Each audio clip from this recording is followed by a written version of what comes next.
Namaste. This is Dr. Gauri Kavi. You have always seen me singing on stage, but today I'm going to perform a different role. Today we are going to be in conversation with Prashant Thakreji, a musician, a prolific composer, a great music arranger, and most importantly, the pioneer in digital cleaning and mastering. About his life, about his career in music that has spanned almost 45 to 48 years. So we welcome Prashant ji. Namaste. Thank you. This is my great fortune that you are here sitting with me today. You have been my mentor. You have been my guru for 15 years almost, and I have learned so many things from you. You have been a major pillar of support in my music career. So thank you very much for accepting my invitation and coming here today on Indian Music Legacies. So what I would like to ask you first is, how did you turn to music? When did you first think that you could take up music as a career? I decided to take it as a career when I was in 8th standard in my school. That is, okay. I think almost in 1970s, you can say. Oh. But my first connection with music was almost when I was 3 or 3.5, when I had gone to Hyderabad. I still remember that place, Golconda in Hyderabad, where there was a shop, and I was just passing with my parents over there, and somebody was playing mouth organ, and I just looked at it, and I don't know what happened, but I started crying for that mouth organ. Okay, so was it like your parents initiated you into this music shop? आपके पापा ने, आपकी mother ने आपको यहाँ पे ऐसे initiate किया कि no, they didn't actually initiate me at that time, but I would like to tell you about my father. My father was a violinist. He was a doctor, homeopath. He was working in Indian Airlines, but he was Shagird of Pandit Ram Narayan ji. So music was in your family? Music was in our family. My uncle was also in music.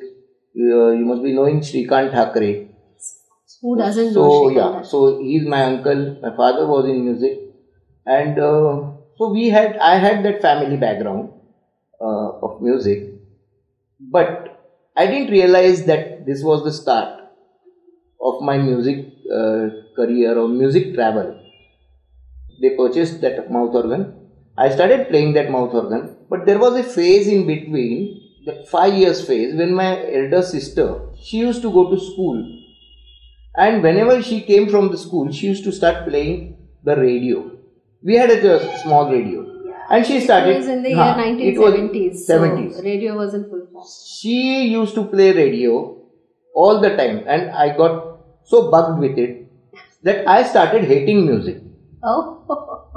So though that particular 4 to 5 years span was such, I got out of that music field. But it so happened when I was in 7th standard, we had a social service camp where they actually wanted us to clean up the full school on one Sunday. And it started that way. So either you had to clean the school, or otherwise you had to entertain the students who were cleaning the school. Comfort zone was to entertain them instead of working as a sweeper. Okay. That was my main way of looking at that situation. So would you say that performance was your first performance ever? Yeah. Then I came across my true guru, Ustad Fakir Muhammad Hussain, from whom I learned classical music. But which instrument did you learn from him? Harmonium. First I started learning harmonium. Okay. Ustad Fakir Muhammad. Ustad Fakir Muhammad. But after that he only said from his side he will teach me tabla. So I took tabla lessons also from him. How did you, do your first professional performance? I mean, when did you think, just having love for music, learning instruments was different because when the era that you were talking about, it was 1970s, 1980s. क्योंकि ऐसा है कि उस वक्त उस ज़माने में हर parents को ऐसा लगता था कि मेरा बेटा मेरी बेटी बड़ी होकर आइदर डॉक्टर बने या इंजीनियर बने या फिर एडवोकेट बने या फिर सीए बने. The career options were very limited that time. So when you really thought about music as your profession, what was your parents' reaction to that? Because your father was already a doctor, so... Yeah, but then still he saw I was interested in music, so he didn't mind. We had gone to Singapore. Oh. We just went to the shop, we purchased the accordion and we came back. I started playing accordion immediately. Within 3 months' time, I got an opportunity to go to Singapore again as an accordion player. Oh. That was the incentive for my parents. They also thought now he has got that particular stream, so now let him flow. From that moment onwards, they started promoting my talent. But when we were talking about a few days back, you said that you used to play guitar. I used to play guitar. Yeah, so can you tell me something about it? Did you learn guitar professionally? Yeah, I'll tell you. The same time, my cousin brother, he was a shippy. His ship went to Japan, and from there he purchased an expensive guitar. He phoned my father saying, Baba Mama, I have got a nice guitar. You come and see this guitar. My father said, okay, let's go. Girish has got that guitar, and we just went there. And I tried to touch it, and he said, no, don't touch it. It's too expensive. It's 7,000 rupees. So this was the moment when I thought that he's challenging me. So I said within 15 days I have to perform. From my pocket expenses, from my friends, I collected money, and then I purchased my first Renault guitar, which was 125 rupees something that time. I could not take it home because my parents will again shout. So what I did was, I took that guitar to one of my sister's place, saying this is my friend's guitar. Oh. And I used to bunk my school again and go there, and I used to play guitar, and on the 15th day I performed guitar. But how you said how you learn guitar, there was no guru as such. I was going through that Dadar TT circle where I found a book, Learn Guitar in 20 Minutes. And I thought, I'll buy that book, which was 20 rupees book. And I purchased that book, and I started thinking, now I know guitar. But can anybody learn an instrument in 20 minutes? No, very difficult, because that book basically, it was not for the beginner, it was for the tutor to teach him what is E, A, D, G, B, E. Okay. But then using my logic, I said if this is C and this is E, this must be D. So that way it was my logic through which I just made my own graphs. And then I played accordion also and guitar also for 2 years. After so many years, I met the same brother at Dubai's performance, Amitabh Bachchan's Jumma Jumma, and he was so happy. But he didn't know all these people have pushed me into music. They were your real gurus. They are my real gurus.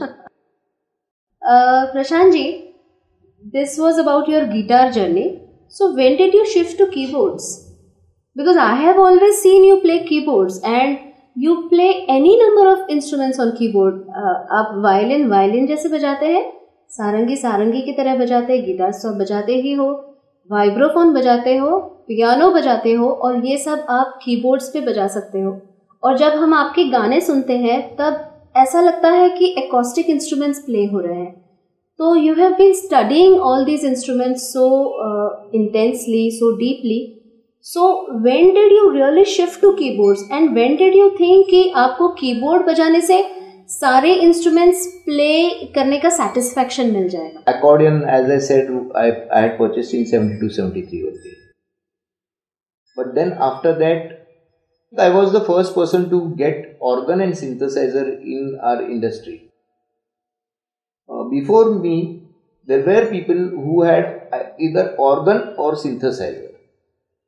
Because I had done both the instruments, keyboard musicians used to call. But I thought कि the organ and the synthesizer are the same instruments. No, they are different. Synthesizer में कैसा रहता है कि synthesizer में एक single note आता था, सिंगल नोट, यानी पॉलीफोनी उसको जो बोलते हैं ना, तो सिंगल नोट पॉलीफोनी. 2 नोट बजाएंगे तो कुछ कंपनीज ऐसी थी कि अपर नोट को प्रायोरिटी दी जाती थी, कोई कंपनी ऐसी थी कि लोअर नोट को प्रायोरिटीज दी जाती थी. तो ये प्लेयर का स्टाइल पे जाता है. लेकिन ऑर्गन जो था उसमें 4 note polyphony, 8 note polyphony, 16 note polyphony, तो पॉलीफोनी में जाता था, यानी 8 सुर एक साथ बजे, 4 सुर एक साथ बजे. तो कैसा है कि म्यूजिक जो है वेस्टर्न म्यूजिक, उसमें कॉर्ड्स, कॉर्डल हार्मनी बहुत इंपॉर्टेंट है. तो उसमें जो 3 नोट कम से कम बजने चाहिए तो उसको ट्रायड बोलते हैं. तो अभी इसमें 4 नोट का अगर पॉलीफोनी हो गया तो एक ही हाथ से भी बज सकता है. लेकिन 8 नोट पॉलीफोनी हो जाए तो वो 2 हाथ से, तो उसका बॉडी ज्यादा मिलता था. 2 ऑक्टेव में वो म्यूजिशियन बजा सकता था. फिर बाद में और एक ट्रेंड आया जिसमें वो स्प्लिट कीबोर्ड्स हो गए, या तो ड्यूअल कीबोर्ड, कि 2 साउंड एक साथ करना. तो ये साउंड का जो मैनिपुलेशन है वो बाद में कुछ 2 साल 4 साल बाद आ गया. लेकिन जो पहला मैंने जो ऑर्गन और सिंथेसाइजर लाया, उसकी वजह से क्या हो गया कि मेरी जो एंट्री थी इंडस्ट्री के जो म्यूजिशियन के साथ बहुत अच्छी तरह से दोस्ती हो गई, क्योंकि they used to hire my equipment. तो और ऐसे लोग हैं कि जिसमें विजू शाह मेरे से हायर करता था, केसी लॉर्ड हायर करता था. तो आज आईपी सिंह था, फिर बिजू कारवालो थी, ऐसे बहुत म्यूजिशियंस थे कि जिन्होंने मेरा इंस्ट्रूमेंट हायर पे ले लिया. तो उस इंस्ट्रूमेंट के साथ हमेशा मैं जाया करता था वहां पे. तो उसकी वजह से एक तो उनका जो प्लेइंग स्टाइल है उसका स्टडी हो गया, उनसे दोस्ती हो गई, और बहुत कुछ रिकॉर्डिंग के बारे में सीखने को मिला. लेकिन फिर बाद में क्या हो गया कि बहुत से जो साउंड्स है, नेचुरल साउंड्स है, वो तो लोग कर नहीं पा रहे थे, मिल नहीं पा रहे थे वो सब साउंड्स. तो इसलिए कंपनीज ने और उसके ऊपर रिसर्च किया और बाद में सैम्पलर इंट्रोड्यूस कर दिया कि जिसमें आप माइक लगा के आप कुछ भी रिकॉर्ड कर सकते थे. और वो जो है वो रिकॉर्डेड साउंड, अगर आपने बोला ब्ला, तो ब्ला का सारेगामापधनिसा ब्ला में बजा सकते थे. तो ये उसका एक स्टेप था. तो उसी में मैंने लेटेस्ट सैम्पलर जो था, एनसोनिक कंपनी का सैम्पलर था. तो I was the second person to purchase that model in America. So you were always a sound oriented person, a sound mind. But then आपने composition कब शुरू किया? I mean, how did you think that you could get into compositions? I was in school. तो मेरा एक दोस्त था, वो अच्छे गाने लिखता था. तो उसने कुछ उसका एक गाना मुझे दे दिया, और मैंने फिर वो उसके भी कोशिश की कि इसको भी ट्यून लगा दे. तो वो वहां से एक्चुअली स्टार्ट हो गया. आपने मुझे एक बार बताया था कि एक बहुत बड़े कवि आपके पास आए थे और उन्होंने एक बहुत ऐसे हेवी वर्ड्स की एक कविता आपके पास लेके आए थे, और उन्होंने आपको चैलेंज किया कि अभी तक काफ़ी सारे कंपोजर्स के पास वो गए थे and they could not set a tune to these words. तो आपको चैलेंज है कि आप करके दिखाओ, अगर आप किए तो चलो सक्सेसफुल, वरना आई विन काइंड्स. सो आपने क्या किया था तब? वो हमारे दर्शकों को आप थोड़ा सा किस्सा सुनाइए ना प्लीज. एक मेरे पास राइटर है, बहुत सीनियर राइटर थे, यानी he must be about 65-70 years age के थे.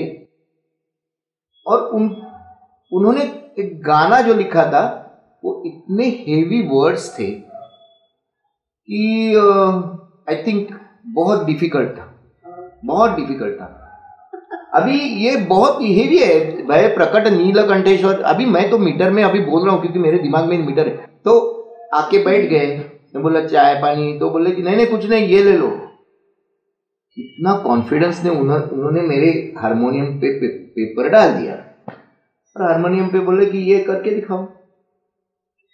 तो मैंने वो पहला ही देखा, भय प्रकट नीलकंठेश्वर. अभी उनका गुरूर तो दिखाई दे रहा था उनके एक्शन में. पंचलाइन मिल गया और गाना बन गया. वो यानी नॉनस्टॉप गाना बन गया. ऐसा भी नहीं कि वो उसके ऊपर फ्रेज लेके मैं बैठा हूं, भय प्रकट नीलकंठेश्वर शंकर त्रिपुरारी, भय प्रकट नीलकंठेश्वर शंकर त्रिपुरारी, आओ चले सब चले पुणे डो नजे दरस को नर नारी। वाह वाह वाह, क्या बात है, क्या बात है। ये एकदम सिंपल एकदम सिंपल हो गया, वो सिंपल हो गया। तो आप जब कंपोज करते हैं तो कभी ऐसा होता है कि आपने पहले ट्यून बनाई है और फिर वर्ड्स लिखे गए हैं उस पे, या यू प्रेफर कि the words should be written for a tune to be compose? I think कि हर एक वर्ड में सुर छुपा हुआ है, तो मुझे नहीं लगता कि कंपोजिशन पहले होनी चाहिए, बाद में वर्ड लिखने चाहिए। और उसमें क्या होता है कि वर्ड्स को समझना बहुत जरूरी होता है। गाना तो बन जाता है लेकिन वो शब्द को न्याय नहीं मिल सकता। मुझे एक वाकया याद है, जब हम लोग अपना फर्स्ट एल्बम कर रहे थे गजल का अजनबी शहर में, तो उस पे जब शायर ने 6 से 7 अंतरे लिखे थे, तो आप जब कंपोज कर रहे थे तो मुझे याद है कि आप हर अंतरे को अलग ट्यून लगा रहे थे। जो मुखड़ा होता है वो कॉमन रख के उसके हर अंतरा उसका अलग हो रहा था। तो मैंने आपको ऐसे ही पूछा था कि आप ऐसा क्यों कर रहे हैं, तो तभी आपने ऐसा बताया था कि अगर वर्ड्स अलग हैं तो उसमें सुर सेम कैसे हो सकते हैं। तो अगर सेम मीटर पे ही है तो उसमें सुर अलग कैसे होते हैं? तो ये मेरी स्टाइल बन गई है। हाँ। मेरी ये स्टाइल बन गई है। अगर सपोज कि एक कोई गाना है जिसमें 14 अंतरे हैं, तो मेरे 14 अंतरे का हर एक का अलग सुर मुझे दिखाई देने लग रहे हैं आजकल। मुझे आपसे एक क्वेश्चन पूछना है कि आप जब ऐसे कहते हैं कि अलग सुर, अलग शब्द का अलग सुर है, हर शब्द का एक सुर है जो आप अपने कॉम्पोजिशन में निखर आता है आपके कॉम्पोजिशन में, तो ऐसा हो सकता है कि वो सुर जब कोई लिसनर के दिमाग में बैठे तो डज इट बिकम डिफिकल्ट, वो सॉन्ग की पॉपुलैरिटी अफेक्ट करती है? What do you think? मुझे लगता है कि what ever work I am doing for my satisfaction. If I am satisfied that is more important then anybody else, क्योंकि मैं मेरे लिए काम कर रहा हूं। कमर्शियल गाना कोई भी हो, गाना अच्छा गाना भी फ्लॉप हो सकता है और बुरा गाना भी हिट हो सकता है, तो उसका पैरामीटर ही नहीं हम लोग सेट कर सकते। तो लोगों के लिए काम करने से तो मैं ये सोचता हूं कि मुझे सेटिस्फैक्शन होनी चाहिए और मुझे वो गाना गुनगुनाते हुए नींद आनी चाहिए और रात को नींद में भी मुझे वही गाना फिर से दिखना चाहिए। अभी अच्छा गाना और बुरा गाने का आप बता रहे हैं, तो रिमिक्स के बारे में आपका क्या ख्याल है? रिमिक्स कैसा है? रिमिक्स से पहले वाला 1-2-3 जोन आपको पहले बताना पड़ेगा। पहले तो गाने जो बनते थे उस टाइम पे कॉपीराइट का थोड़ा सा एक्ट नहीं था, तो गाने जो बनते थे उसको मॉडिफाई करके नई कंपनीज थी वही फिर से मार्केट में डालती थी। फिर बाद में दूसरा और एक इसी के साथ जो आया उसमें पैरोडी सॉन्ग्स करके आया, जिसका यूज पैरोडी सॉन्ग्स यानी क्या, ट्यून वही है तो ट्रैक वैसे ही बनेगा, लेकिन उसके वर्ड्स है वो रीराइट करके वो गाने जाते थे। तो कोई कॉमेडी करता था, उसकी कोई ट्रेजेडी वाला मूड का गाना बना देता था। अभी आप जो बोल रहे हैं रीमिक्स का ट्रेंड, तो रीमिक्स यानी क्या कि 2 टाइप का होता है। एक वही पुराने गाने को कटिंग पेस्टिंग करके उनको और मॉडर्न साउंड से सजाने का एक ये होता है, और दूसरा है कि वो फ्रेशली करो और दूसरे सिंगर से गवा लो और वो पूरा का पूरा जो है उसका प्रोजेक्शन है वो मॉडर्न स्टाइल से करो। अभी मॉडर्न स्टाइल से और एक उसमें एक सवाल है कि जैसा हम लोग कल्चरली आगे जाते हैं तो हर दौर में एक कल्चर, जैसे रहन सहन होता है, खाना पीना, ये सब आदतें बदलती हैं, तो ये वैसे ही म्यूजिक ने भी बदलना चाहिए। तो अगर पुराने गाने हम लोग ऐसे कह सकते हैं कि बहुत मीठे हैं, तो अगर उनको नए रूप से अगर हम संवार के लोगों के सामने पेश करें तो उसमें गलत है, तो वो चीज गलत है। कहाँ पे प्रेजेंट करेंगे ये इम्पोर्टेंट है। आज फिर रिमिक्स जो आपका करने का क्रिएशन कहाँ तक सस्टेन होगा, तो इसके लिए भी थोड़ा सा सोचना चाहिए। उस टाइम के जो गाने थे उनमें बहुत डिस्टर्बेंस था, तो इसलिए उनको रीमिक्स करना ज़रूरी है, उनको क्लीन करना ज़रूरी है, उनको फिर से मॉडर्न टच देके उनको मार्केट में लाना ज़रूरी है। प्रशांत जी, जैसे पुराने ज़माने में अपने बॉलीवुड सॉन्ग्स हैं, तो वो जो बड़े बड़े म्यूज़िक डायरेक्टर्स थे, कोई बंगाल से आए थे, कोई यूपी से आए थे, उत्तर प्रदेश से, कोई साउथ से आए थे, कोई महाराष्ट्र के थे, तो वो म्यूज़िक डायरेक्टर्स अपने सॉन्ग्स में वो कल्चर का इन्फ्लुएंस लेके आए थे। But now as we are going global, तो जैज़ है, रॉक है, पॉप म्यूज़िक है, तो वो सब म्यूज़िक का इन्फ्लुएंस हमारे गानों पे हो रहा है। और ये जो पुरानी अपनी धुनें हैं, जो अपने जहन में, अपने खून में जो उतरी हैं अभी तक, इतनी पॉपुलर धुनें हैं कि they have become a part of our culture. तो वो धुनों को अगर अलग म्यूज़िक के इन्फ्लुएंस से देखा जाए, तो हम लोग ने देखा है कि काफ़ी सारी वैसी धुनें, जो अच्छी अच्छी धुनें, उनको रिमिक्स किया जा रहा है। तो इज इट राइट? और वैसी धुनें बननी चाहिए या नहीं? अभी 1934 में अपना पहला गाना रिकॉर्ड हुआ। That is right. तो 34 में जो पहले 32-34 में कुछ पहला गाना रिकॉर्ड हुआ था। yes. अभी उस टाइम पे म्यूजिक के लिए इंस्ट्रूमेंट्स ही नहीं थे। उस टाइम पे टेक्नोलॉजी तो ऐसी थी कि एक ही माइक रहता था और कोई पेड़ पे बैठ के, कोई खड्डे में बैठ के म्यूजिशियंस बजा लेते थे, तो उसका जो साउंड आना चाहिए वो नहीं आता था। लेकिन उस टाइम पे इतने से छोटे से स्पीकर पे हम लोग भी सुन नहीं पाते थे।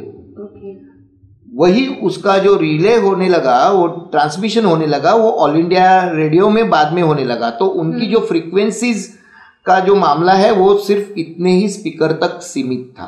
ये टेक्निकल, और ये मैं बात I am trying to explain. तो अभी क्या हो गया है, अभी तो सब बड़े बड़े स्पीकर पे आज हम लोग सुन रहे हैं, और बड़े पावर्ड स्पीकर्स पे हम लोग सुन रहे हैं, जिसमें हूफर, ट्विटर, मिड रेंज वगैरह, ये सब रेंज ऑफ साउंड्स अभी आ रहे हैं। ये जो रेवोल्यूशन हुआ है वो 1990s 95 के बाद ये इतना चेंज हो गया है साउंड में। तो आज एवरी डे नया साउंड आ रहा है, और नए साउंड के हिसाब से हम लोग साउंड पे खेलना शुरू कर दिए हैं। जो पहले वाले जो लोग थे वो मेलोडी पे खेलते थे, अभी मेलोडी का क्रिएशन कम हो गया है क्या आपका?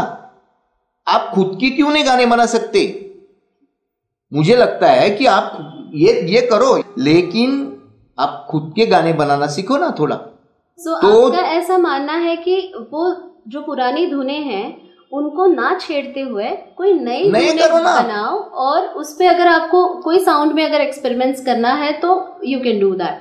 सो प्रशांत जी, मैंने देखा है कि आपके गाने जो कंपोजिशंस हैं वो एकदम अलग होते हैं। तो आपका जो अरेंजमेंट है, वो अरेंजमेंट करने का नज़रिया भी बहुत अलग है। तो उसके बारे में आप थोड़ा कुछ कह सकते हैं कि आपने अरेंजमेंट कब से शुरू किए, और आपका जो बड़े बड़े म्यूज़िक डायरेक्टर्स हैं, अभी नैयर साहब है, खयाम साहब हैं, उन्होंने आपकी अरेंजमेंट की काफ़ी तारीफ की है। बहुत साल पहले, यानी आई थिंक 90s के करीब, 90s से भी पहले, कुछ नैयर साहब के 16 गाने मैंने किए थे। उसको बोलते थे, रीडू किए थे। हाँ, रीडू। बाहर गांव से एक सिंगर आई थी, तो वो करने के बाद उसका मिक्सिंग हो गया, और मिक्सिंग होने के बाद जो प्रोड्यूसर थे वो नैयर साहब के दोस्त थे। वो होम्योपैथ डॉक्टर थे, नैयर साहब भी थे, तो इसलिए वो दोस्त थे। तो नैयर साहब के पास वो चले गए, और नैयर साहब को उन्होंने फिर बोला कि ऐसा ऐसा एक सीडी बना के लाया हूँ मैं। तो नैयर साहब उस टाइम पे बोले कि अच्छा लगा दो करके, सीडी लगा दी। एक गाना हो गया खत्म, दूसरा गाना हो गया, तीसरा गाना हो गया, 16 के 16 गाने उन्होंने सुने, और नैयर साहब ने उनको बोला किसने बनाया? तो वो ये थोड़े से डर गए। इनको लगा अभी मेरे जो प्रशांत ठाकरे ने बनाया है तो इसको तो डांटने वाले हैं या तो गाली देने वाले। तो उन्होंने डर के बोला एक नया लड़का है, अभी मुझे नया तो बना ही दिया उन्होंने, तो बोल रहे कि एक नया लड़का है, वो अभी थोड़ा बना रहा है, उनको जाके बोलो अगर मेरे टाइम पे ये साज रहते थे ना तो मैं भी यही करता था। ये बड़ा कॉम्प्लीमेंट है। क्या बात है, क्या ये बड़ा कॉम्प्लीमेंट है। क्या बात है। प्रशांत जी, खयाम साहब ने आपका काम, आपकी अरेंजमेंट अप्रिशिएट की है, तो क्या आप उसके बारे में बताना चाहेंगे? दूरदर्शन का मैं 45 ईयर्स से दूरदर्शन पे काम कर रहा हूँ, अलग अलग प्रोडक्शन में, म्यूजिकल प्रोडक्शन में। तो उसमें से एक प्रोडक्शन के अंदर खयाम जी चीफ गेस्ट करके आने वाले थे, और 2 दिन पहले मुझे हमारी जो प्रोड्यूसर बोलते हैं, उनको पैक्स बोलते हैं, तो उन्होंने मुझे बताया कि खयाम जी आ रहे हैं परसों, तो उनके 30 गाने तैयार करने हैं, आपको सेट करने। अभी पूरा ग्रुप लीडर मैं था, और वो सब गाने 30 गाने हमारे 6-7 म्यूजिशियन के साथ बिठाना बहुत इम्पॉसिबल था। आजकल के जो म्यूजिशियन है वो बहुत अच्छे हैं कि उनके पास सब पूरा का पूरा लिखा हुआ है, बहुत सा नोटेशन रेडी है, लेकिन उस टाइम पे वैसा नहीं होता था। और मेन लीड जो था, कीबोर्ड बजाने वाला, जो म्यूजिक बजाने वाला मैं ही था, बाकी के तो रिदमिस्ट वगैरह और गिटारिस्ट वगैरह थे। और फिर खयाम जी आ गए। फ्लोर पे आने के बाद हमारी जो प्रोड्यूसर थी, उन्होंने सबको म्यूजिशियन को बुला लिया और उनसे परिचय करवाया। उस टाइम पे मैं गया नहीं, क्योंकि जाता तो शायद और कुछ उसका इफेक्ट अलग हो जाता था, तो मैं उस टाइम पे गया नहीं। और फिर रिकॉर्डिंग स्टार्ट होने के बाद 10-12 गाने होने के बाद एक ब्रेक था। रिकॉर्डिंग में मैंने क्या किया, मेरा खुद का जो मेरे मन में आए वो म्यूजिक सीधा मैं बजाते गया। और 10-12 गाने के बाद जो ब्रेक था, वहां पे मैं गया खयाम जी के इधर, और बोला, तभी मैं उनको मिला, बोला नमस्ते खयाम जी, मुझे माफ कीजिए, आपके गाने की पूरी मैं म्यूजिक की तोड़ मरोड़ कर रहा हूँ। ये मेरे वर्ड्स है, मुझे अभी भी याद है। तो उठ के खड़े हो गए, मुझे टैप किया पीछे, ऐसे बोले, बेटा मैं ये सोच रहा था, कुछ फ्रेज आपके जो इतने अच्छे थे, मैं ये सोच रहा था मेरे दिमाग में क्यों नहीं आए।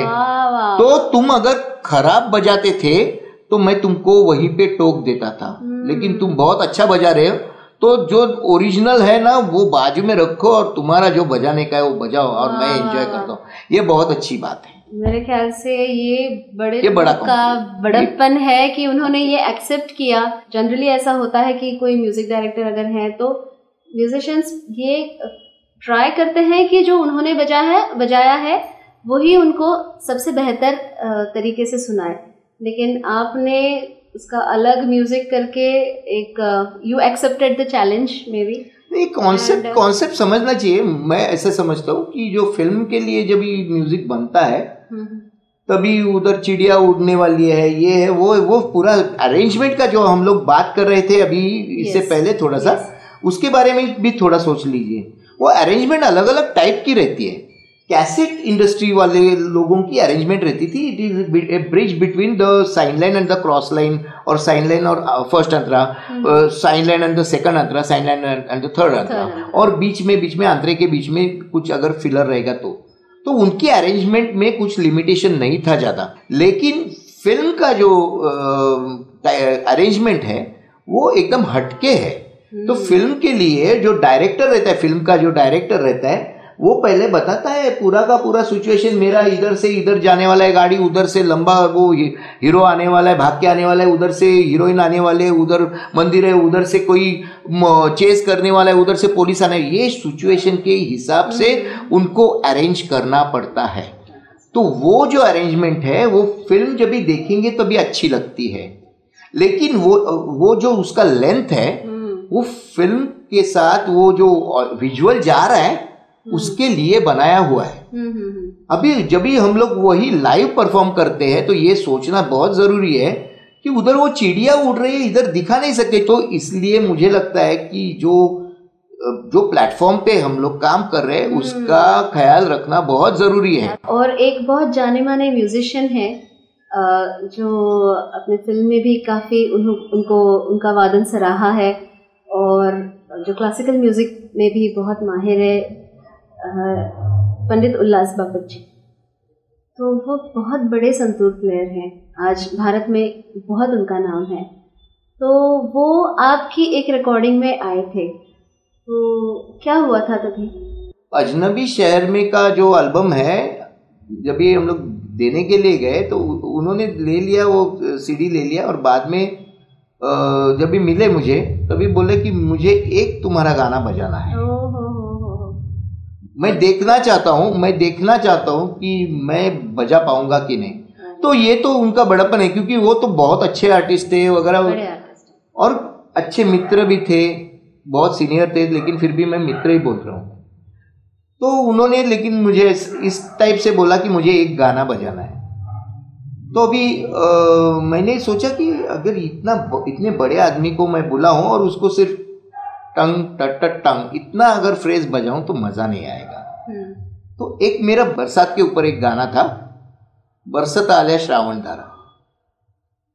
तो वो श्रावण धारा वगैरह वो जो सब्जेक्ट है उसमें संतूर का झाला वगैरह ये सब चीज़ डाल सकते थे, इसलिए फिर मैंने सोचा कि इनको बुलाए कर, तो मैंने उनको बुलाया।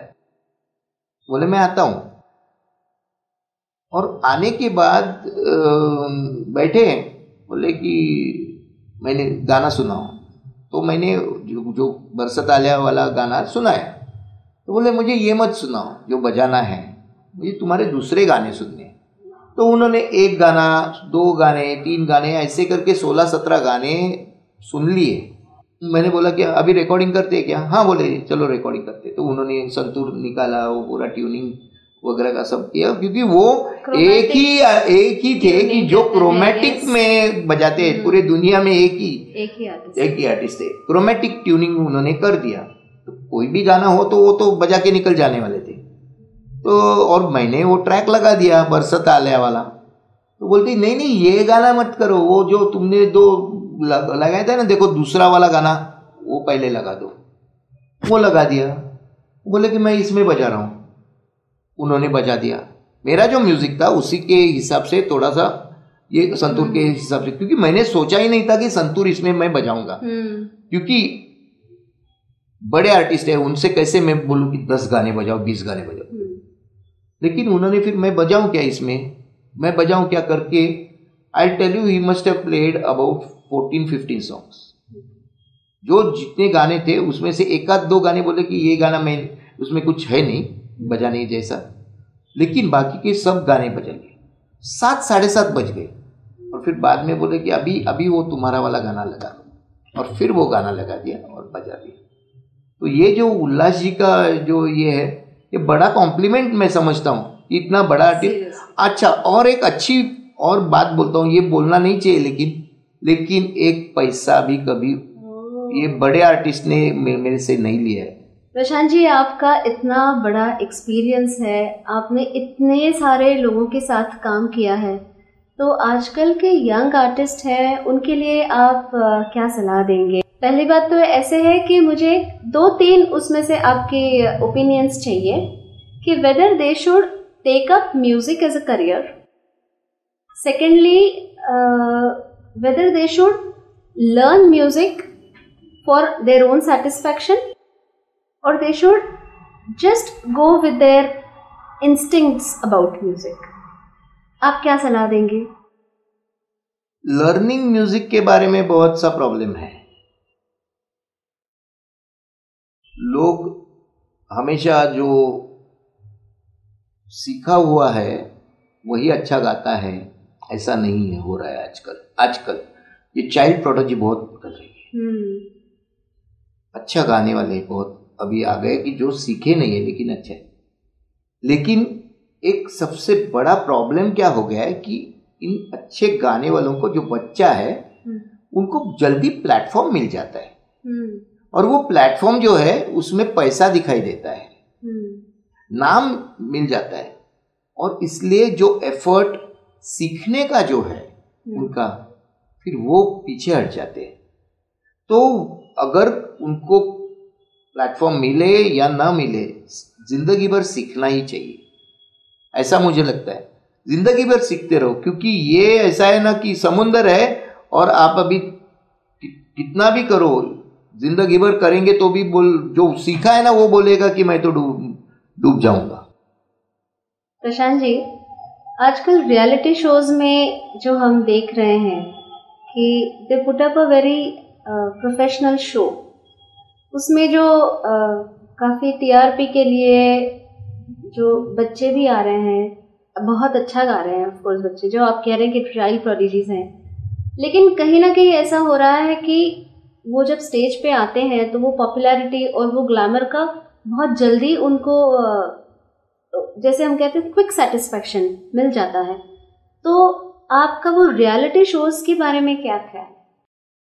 अच्छा प्लेटफॉर्म है रियलिटी शोज, या तो कोई भी रहे, वो अच्छा प्लेटफॉर्म तो अच्छा है लोगों के लिए, लेकिन वो उसकी वजह से क्या होता है कि उनको जो कमर्शियल एस्पेक्ट जो दिखाई देता है उन छोटे बच्चों को या तो उनके पेरेंट्स को, उसकी वजह से, और जो इन बच्चों के साथ वो जो कंपनीज जो कॉन्ट्रैक्ट करती है 2 साल का 5 साल का, उसकी वजह से उनका पूरा टैलेंट जो है वेस्ट हो जाता है।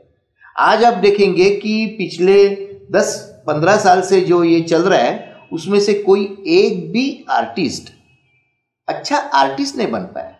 उसमें कमाने वाले बहुत मिले, पैसा बहुत कमा लिया, लेकिन आर्टिस्ट करके बोले तो कोई भी वहां तक नहीं पहुंच पाया। आपके इंटरनेशनल अचीवमेंट्स काफ़ी हैं प्रशांत जी, जो हमारे दर्शकों को नहीं पता। कैसा होता है कि आप इतने सारे इवेंट्स कर रहे हैं, हो रहे हैं बाहर, लेकिन उनमें से जो टेक्निकल साइड है, जो आर्टिस्ट उसके लिए काम कर रहे हैं, वो लोगों के सामने नहीं आते, उनका नाम नहीं आता। तो आपके इतने सारे टेक्निकल अचीवमेंट्स है, टेक्नीशियन के तौर पे जो अचीवमेंट्स है, और इंटरनेशनल कंपोजिशंस के बारे में अचीवमेंट्स है, उनके बारे में आप थोड़ा सा बताएंगे? जब भी ईमेल से या तो व्हाट्सएप, तो उस टाइम पे ज़्यादा ये नहीं चल रहा था, 10 MB का जब भी सिर्फ हम लोग डेटा भेज सकते थे। 10 MB? 10 MB। ओके, ये कौन से साल की बात है? ये 90s में है। 90s के करीब। तो तभी वो जो 10 MB वाला मामला है, उस टाइम पे मैंने गांधी करके जो ड्रामा था, वो USA में पूरा का पूरा 2-2.25 घंटे का पूरा ड्रामा का बैकग्राउंड है, वो मैंने भेजा था, जो ऑलमोस्ट 1 GB के ऊपर था। तो ये और क्लिंटन के सामने वो परफॉर्म हुआ था और उसने बहुत अप्रिशिएट किया था। तो ये मुझे लगता है कि ये एक अचीवमेंट है कि जो इम्पॉसिबल था मैंने करके दिखाया। 26 जनवरी, ये जो अपना रिपब्लिक डे है, उस दिन जो परेड होती है लाल किले पे, उसमें जो महाराष्ट्र का रथ होता है, उसका म्यूजिक आपने किया था। 2010 में मैंने बहुत से महाराष्ट्र शासन के गवर्नमेंट के प्रोग्राम्स किए हैं, तो उसमें से एक ये था। तो उन्होंने मुझे बताया था कि 1 मिनट का उनको गाना चाहिए। 1 मिनट का गाना चाहिए, 60 सेकंड्स का गाना चाहिए। और 60 सेकंड्स का वो जो था, वो रथ जाता है तो उसमें वो बजेगा। मैंने बोला ठीक है, करता हूँ। तो मैंने बोला वर्डिंग्स क्या है? तो वर्डिंग्स अभी तक कुछ लिखे नहीं। सब्जेक्ट है डब्बे वाला। मैंने गाना लिखा और उसका एक गाना बना के मैंने बोला कि ये भेज देता हूँ। तो बोले ऐसा नहीं चलता है, 3 बना दो। तो फिर मैंने दूसरा सोचा कि एक टोटल इंस्ट्रूमेंटल बना देता हूँ। सनराइज, काम मूवमेंट डब्बे वाले का, और आखिर में वो जो डब्बे वाला है इतना सब करके शांत सो जाता है, थक के सो जाता है। तो उसका एक मैंने इंस्ट्रूमेंटल बना दिया। तो बोले और भी एक चाहिए। बोला अभी और क्या करे? तो मैंने और एक रिदम पैटर्न के ऊपर और एक बना दिया। अभी वो गया पूरा का पूरा, जो 3 गाने लेके वो गए दिल्ली। और दिल्ली में जाने के बाद उन्होंने वो दिखा दिया। वहाँ पे जो ऐसा है कि वो कौन वहाँ के पे कमेटी पे बैठे हैं मुझे मालूम नहीं है, किसी को भी मालूम नहीं रहता है। तो उन्होंने वो दे दिया उनको, और तीसरे दिन वापस आ गए। बोले कि उन्होंने बोला है कि ये गाने का वर्डिंग ले लो, ये गाने का रिदम ले लो, और ये गाने का मेलोडी ले लो, जो इम्पॉसिबल था क्योंकि हर एक का हमारे म्यूजिक के हिसाब से थॉट अलग नहीं, टेम्पो भी अलग अलग है। एक कोई लेजिम के ठेका में है तो एक 7/8 पे चल रहा है, तो पॉसिबल ही नहीं है। तो मैंने कैसे बोला कौन बैठा है वहां पे जिसको समझता नहीं, तो बोले कि वो हमको भी मालूम नहीं कौन है, लेकिन उन्होंने बताया कि ऐसा ऐसा और एक आध दो कर दो। बोला मैं नहीं करने वाला ये सब काम, डेमो कितना बना है? बोले नहीं प्लीज कर दो। बोला मैं कभी करता नहीं, क्योंकि मुझे ऐसे लगता है कि जो मैं काम कर रहा हूँ वो 100% कर रहा हूँ, इसलिए मैं दूसरा ऑप्शन कभी करता नहीं। लेकिन फिर भी आपको 3 जो दे दिया वो मैंने अलग अलग दे दिए। तो फिर वो जो 3 जो है बोले कि और प्लीज कर दो, तो 1 नहीं 2 नहीं 3 नहीं 4 नहीं, तो 11 अलग अलग बना दिए। और किस्सा क्या हो गया कि ये गया वहां पे और वो लोग कंफ्यूज हो गए। वो बोले उनको जो करना है वो करने दो, फिर मैंने जो चाहिए वो कर दिया। वो एक अच्छा मेरे लिए एक अचीवमेंट ही मैं समझता हूँ कि मैंने जो वो डब्बे वाला करा था, और वो अप्रिशिएट हो गया, उसको आई थिंक अवार्ड भी मिला है अपने को, महाराष्ट्र का अवार्ड मिला है। उसमें से जो इंस्ट्रूमेंटल मैं बना रहा था वो फिर मैंने महाराष्ट्र शासन के ही और एक बड़े प्रोग्राम में मैंने यूज किया है। क्या बात है।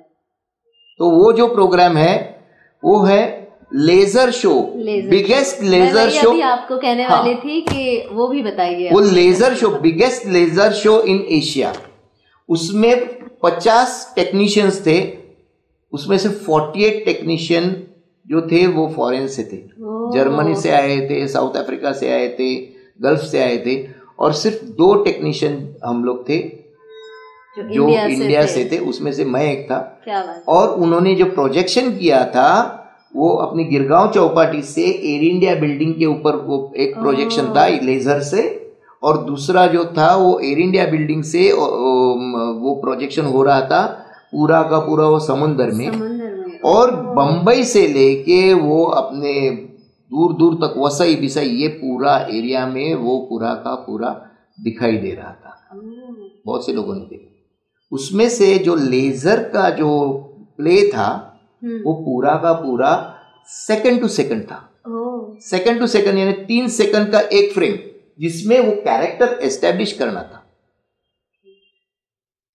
4 सेकंड का एक फ्रेम, जिसमें बहुत 3 मिनट का गाना, फिर ऐसा लग रहा है कि बनाना काफी इजी है। 250-300 कट्स थे।